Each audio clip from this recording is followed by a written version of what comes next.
Hey, Midtown. So today for our encouragement video, I asked my friends Sammy and Courtney, who you probably know as Coco, to do a little interview and talk about what it's been like for them to be neighbors on their new street. So, guys, tell us a little bit about moving to East Nashville. Yeah, so I moved to Nashville about 7 years ago and moved right into the East with Tim and Laura Homan, and fell in love with the East Side from there. Since then, I have moved out of the East Side, but kept feeling like this is where I belonged. And then I met this one here, who I found out had similar callings, and we got married. So we did get married. Yeah.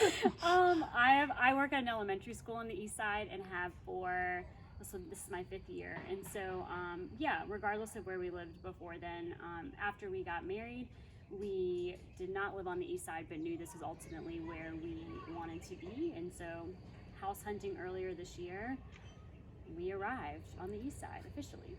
Yeah, we kept feeling like anytime that we wanted to go out to eat, anytime that we went to church, anytime we wanted coffee, it was always just assumed that that would be on the East Side, because this is where we want to pour our efforts into, this is where we want to pour our money into, this is where we want to pour our emotions into.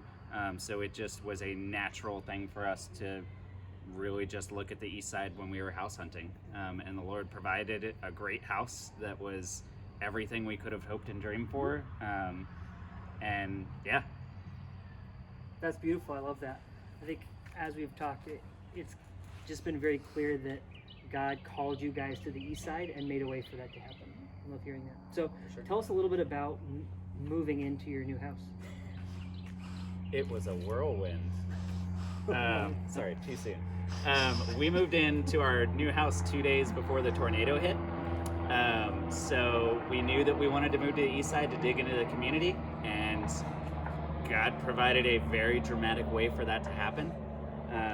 But also just a really beautiful way for us to jump right in and start meeting physical needs, just through the restoration of physical homes, but then allowing us to meet neighbors as a result.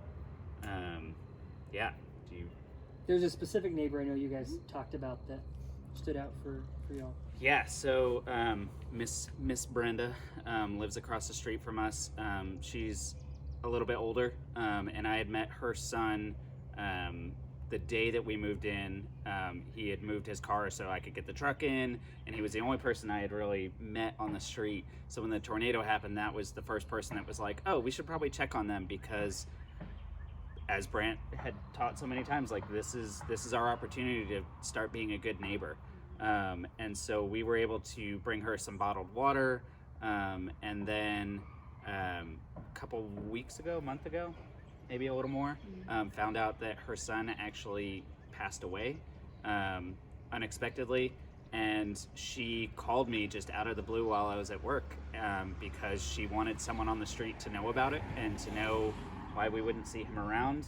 And that, out of that tragedy, like, we've been able to have a beautiful friendship that has started.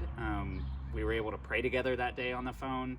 And it's just been a growing relationship that started out of meeting physical needs, of making meals for her and everything, but has continued just into being friends with her.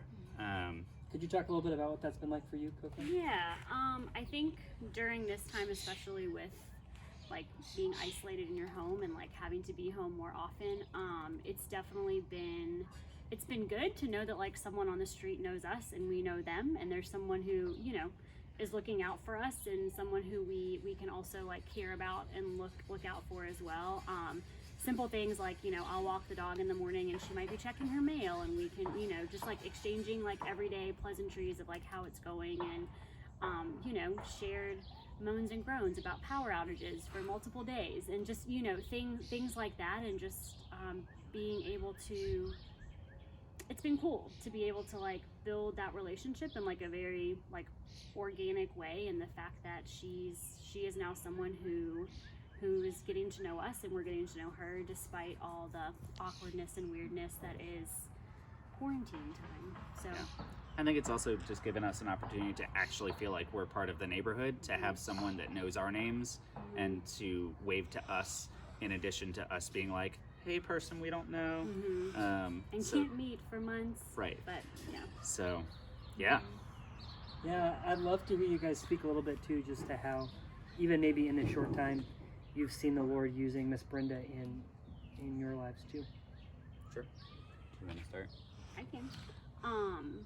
I think in a big way, so Miss Brenda's lived in her house for over 30 years, and so she raised her children there. She is like someone who has been there much longer than we have, and I think I'm excited to continue like getting to know her and getting to know the East Side through like her lens.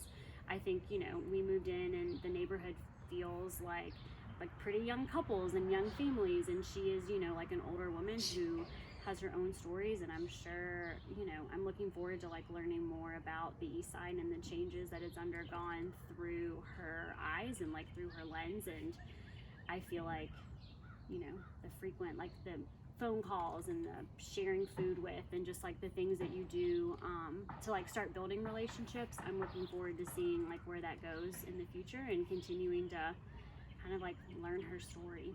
Yeah.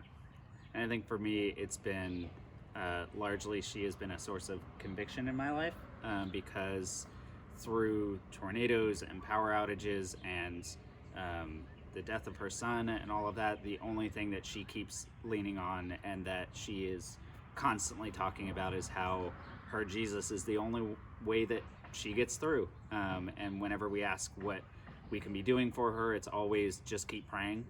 So for me, it's just a constant reminder that someone who has it far harder than we do right now is still leaning on Jesus to be her rock. And so how much more should I be leaning into that as well? So yeah, she's just been a way for us to connect as a couple, to have something that we both can share in, that we're both experiencing in the same way, to be able to pray about. But then also just a constant reminder of someone who's been doing this a lot longer than we have, and seeing the fruit that it can bear. Yeah. Thanks, guys. Thankful for Sammy and Coco, and love hearing you guys' story. I think for our community, would just encourage you guys to keep practicing what we've been talking about and learning how to be good neighbors to the people around you, even in this really weird time. I know it's been encouraging for me as I've had conversations with people and even read the comments from some people on the video last week.